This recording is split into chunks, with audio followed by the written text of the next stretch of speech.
কে সে আবু বকর রাহমাতুল লিল আলামিন বললেন, কার কি আছে, জিহাদের ময়দানে যাব, দাও, দান করো।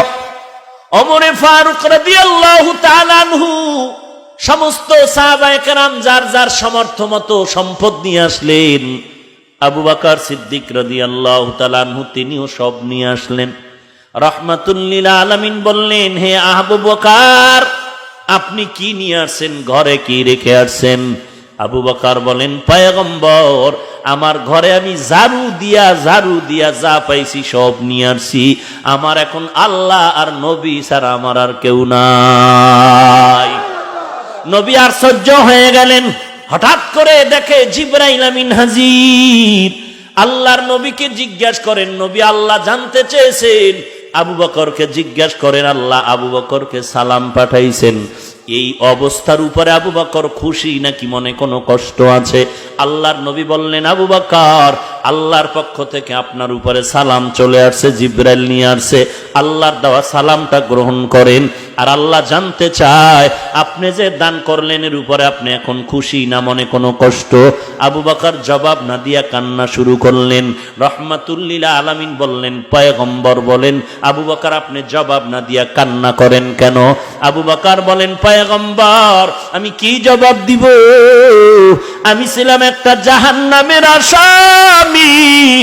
আজ আমি আবু বকর আপনার কদমে সে এত ধন্য হয়ে গেলাম যে আমার আল্লাহ আমি আবু বকরের সালাম দে।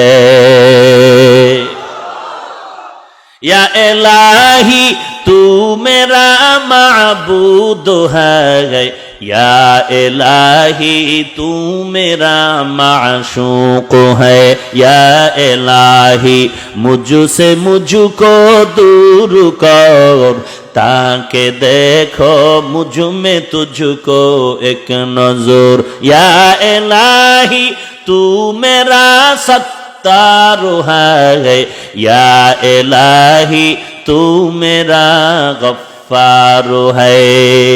आमिनू कमा आमानान्नास, ईमान आनो साहाबाए केरामेर ईमानेर मतो ईमान। साहाबाए केरामेर ईमान केमन? قال النبي صلى الله عليه وآله وسلم لا طاعة لمخلوق في معصية الخالق। আল্লাহর নবী বলেন, আল্লাহকে বেজার করে দুনিয়ার কারো কথা মানা হারাম। আল্লাহকে বেজার করে উস্তাদের কথা মানা হারাম। আল্লাহকে বেজার করে পীরের কথা মানা হারাম। আল্লাহকে বেজার করে নেতা নেত্রীর কথা মানা হারাম। আল্লাহকে বেজার করে মা বাবার কথা মানাও হারাম। সাহাবায়ে কেরামের ঈমান কেমন? ফাঁসির মঞ্চে দাঁড়াইয়াও বলে, আমার মালিক একমাত্র আল্লাহ। এরে নবীর উম্মতের দল, সাহাবায়ে কেরামের ঈমানের মতো ঈমানটাকে মজবুত করে নাও। শুধু নামাজ না, প্রত্যেকটা আমলের ক্ষেত্রে ঈমানটারে মজবুত করে নাও। শুধু মুখে কালেমা পড়লে হবে না, অন্তরেও ঢুকাইলে হবে না, বাস্তবে প্রমাণ করে দেখাও। জমিনের মধ্যে আমার এক নম্বরে আল্লাহ আপন, দুই নম্বরে আমার পয়গম্বর আপন, এরপরে আমার মা বাবা ভাই বোন ওস্তাদ শাগরেদ পীর মুরিদি সবকিছু আমার আল্লাহ এবং নবীর পরে, এর উপরে কেউ না। অতএব আমি অন্যদের মহব্বত করব কতক্ষণ? আমার আল্লাহ এবং নবীর লাইনে তারা চলবে যতক্ষণ। যদি দেখি আমার মা, আমার বাবা, আমার পীর, আমার ওস্তাদ, আমার ইমাম আল্লাহ এবং নবীর লাইনে নাই, তাদের পক্ষেও আমি নাই। قال النبي صلى الله عليه وآله وسلم لا يؤمن أحدكم حتى أكون أحب إليه من والده وولده والناس أجمعين। রাহমাতুল লিল আলামিন বলেন, ও মুমিন, কামেল মুমিন হতে যদি পারো তাহলেই তোমার ঈমানটা মজবুত হয়ে যাবে। নবী বলেন, পরিপূর্ণ ইমানদার যদি হতে চাও, নিজের মা বাবা আত্মীয় স্বজন এমনকি জীবন থেকে আমি রহমাতুল লিল আলামিনকে মহব্বত করতে হবে। এরে নবীর উম্মতের দল, এখানে যদি আমি এখন জিজ্ঞাসা করি সবাই নবীরে কেমন মহব্বত করেন, উম্মতেরা আবেগে দুই হাত উঁচু করে বলবে, দরকার হয় পা দুটো উঁচু করে দিব। আমরা নবীরে ছাড়া আর কাউকে ভালোবাসি না। অথচ আয়নার সামনে যদি দাঁড়ানো হয়, আয়নার সামনে দাঁড় করাইলে দেখা যাবে বান্দার পুরা বডির মধ্যে নবীর সুন্নতের খবর নাই। অথচ আমার রহমাতুল লিল আলামিনের আদর্শ কেমন, সারা দুনিয়াতে চ্যালেঞ্জ করার মতো আদর্শ। এরে মুসলমান, আজ বুকটা ফুলাইয়া বেঈমানের চ্যালেঞ্জ দিয়া বলবি, এরে বেঈমানের দল, আমার নবী কেমন নবী চিনো জানো রে বেঈমান। এই জমিনের মধ্যে আব্রাহাম লিঙ্কনের আদর্শ দেখলাম, লেনিনের আদর্শ দেখলাম, কালমার্সের আদর্শ দেখলাম, মাও সেতুনের আদর্শ দেখেছি। এক কথায় জানায় দিলাম, দুনিয়ার সমস্ত আদর্শগুলো নাপাক, একমাত্র মদিনার নবীর আদর্শই হলো পাক।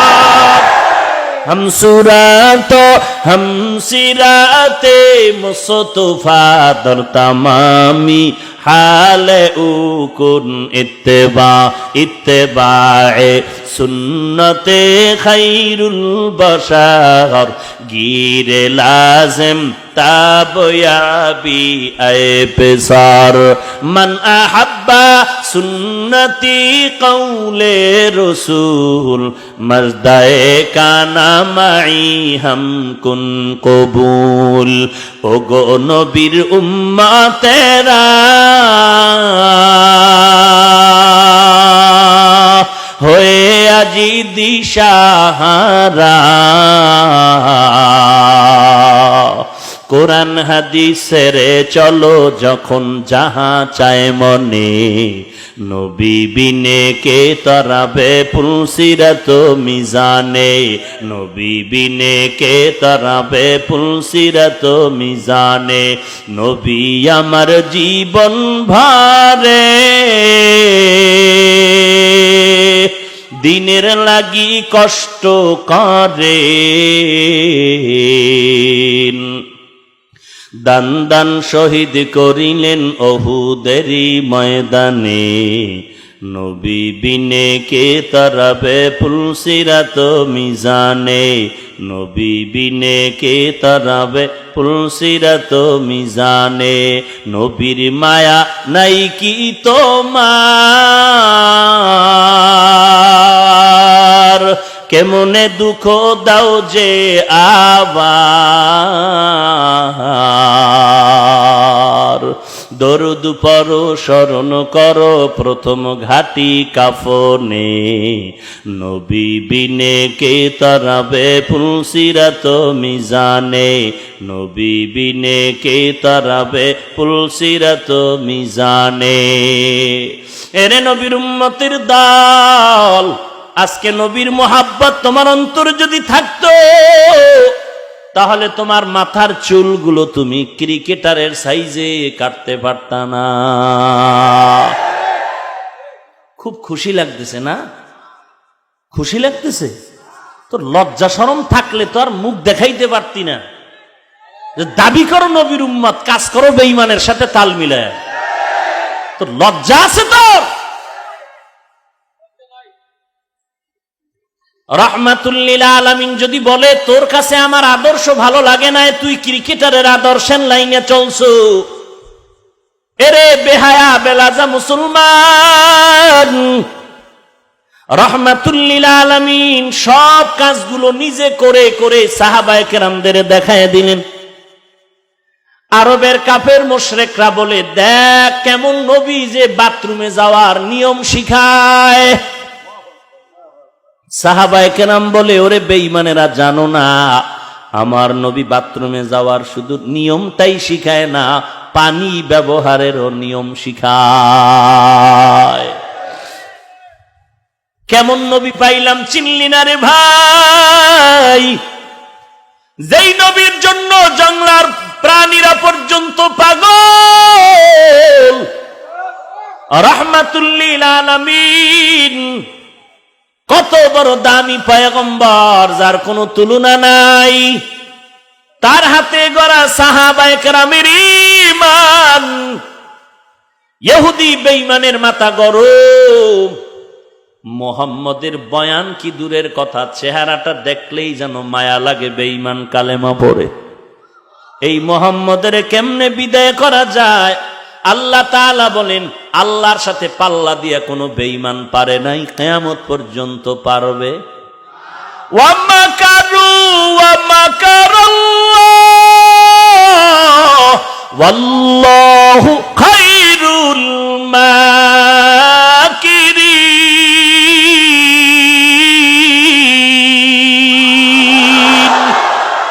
ইকালামে জিন্দা কুরআনে হাকিম, হিকমতে উলায়া জালাসতু কদিম, জামিউল ইলম ফিল কুরআনে হাকিম, তাকাসারাত আনহু আফহামুর রিজালি।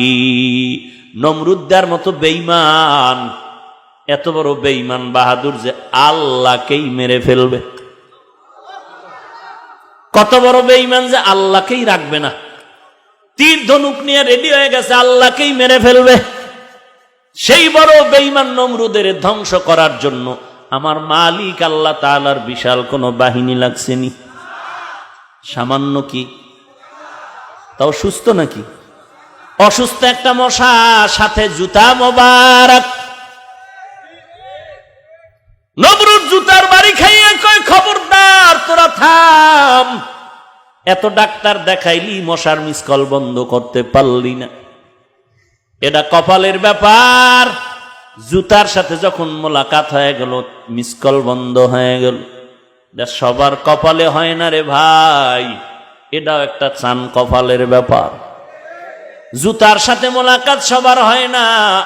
আমেরিকার বুর্জ জুতার বাড়ি খাওয়ার পরে সাংবাদিকরা বলল, কেমন লাগলো? বলে ডোন্ট মাইন্ড। এটা কপালের ব্যাপার। এত বড় বড় বেঈমানের গালে যদি জুতা লাগে তো মুবারক না বললে জুতার এই কথার হক আদায় হয় না। এরে নবীর উম্মতের দল, বর্তমান দুনিয়াতে যত বেঈমান আছে, বাহাদুর আছে, টাকার গরম দেখাও, নমরুদ, হামান, কারুন, সাদ্দাত, ফেরাউনের একটাও বড় নাই। নমরুদদের যদি মশা লাগে তোমার কিচ্ছু লাগবে না। লাগবে কিছু? বলেন। হ্যাঁ, একটা মোবাইলের মিসকলে ডানে বামে প্রহরীরা হাজির, কিন্তু কোনদিন ভাবে না এই জমিনের মধ্যে আমরা বারবার দেখতে পাই, বারবার দেখতে পাই টাকার পাহাড় বানায় ঘুমায়, র‍্যাব তার পাশে দৌড়ায়, পুলিশ দৌড়ায়, আর্মি দৌড়ায়, সব দৌড়াচ্ছে। কিন্তু অন্যায়ের সীমা যখন লঙ্ঘিত হয়ে যাবে, একদিন আল্লাহ কপালে ভাগ্য গুণে যদি রাখে, পুলিশেই আবার হ্যান্ডকাপ লাগাবে। ঠিক কিনা? মরণ থেকে যতই পালাও, মরণ তোমায় নিবে ঘিরি, যদিও সুদূর আকাশ পানে লুকাও, সেথায় লাগিয়ে সিঁড়ি। নদী পথে নৌকা চালাও ও মাঝি ভাই, বেলা ডোবার আগে আমিও পার উঠতে চাই।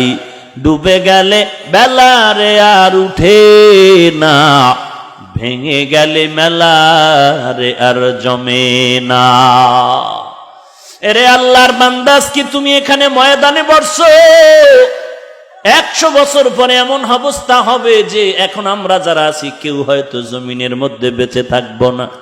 এর নবীর উম্মতের দল বয়ান লাইনে চলতে থাকবে, আগামী বছর চলবে, পরের বছর চলবে, ময়দান ভরা মানুষ থাকবে। হয়তো তুমি থাকবা না, হয়তো আমিও থাকবো না। বিদায় তো নিতেই হবে, তবে চিন্তা করো, হিসাব করো, রেখে যাব কি, সঙ্গে নিয়ে যাব কি। দুনিয়া থেকে রেখে যাব কি, সঙ্গে নিয়ে যাব, তো চিন্তা করো রে মুমিন। দুনিয়াতে আসছিলাম সবাই একই হালাত, যাওয়ায় আবার একই হালাত, সমস্ত মানুষের মরণকালে 3 কাপড়, পুরুষ মহিলাদের 5 কাপড়। নাকি টাকা পয়সা নেওয়া যাবে? ক্যামেরা, মোবাইল কিচ্ছু নেওয়ার কোনো কায়দা নাই। সাদা 3টা কাপড়ের বাসিন্দা হয়ে কবর দেশে যেতে হবে। কি কাপড় পরবেন? কালো না সবুজ না সাদা? বলেন না কেন? কারোটা সবুজ কালার হবে, কারোটা কাপনের কালার হবে কালো, না সব সাদা? তাহলে সবুজ আর কালো নিয়ে ঝগড়া কেন রে আশেক ভাই? ঝগড়া করার পেছনে 3টা কারণ আছে। 1 নম্বরে ধর্মীয় শিক্ষা নাই, 2 নম্বরে জাহান্নামের ভয় নাই, 3 নম্বরে তাকওয়াওয়ালা কোনো মুরব্বি নাই।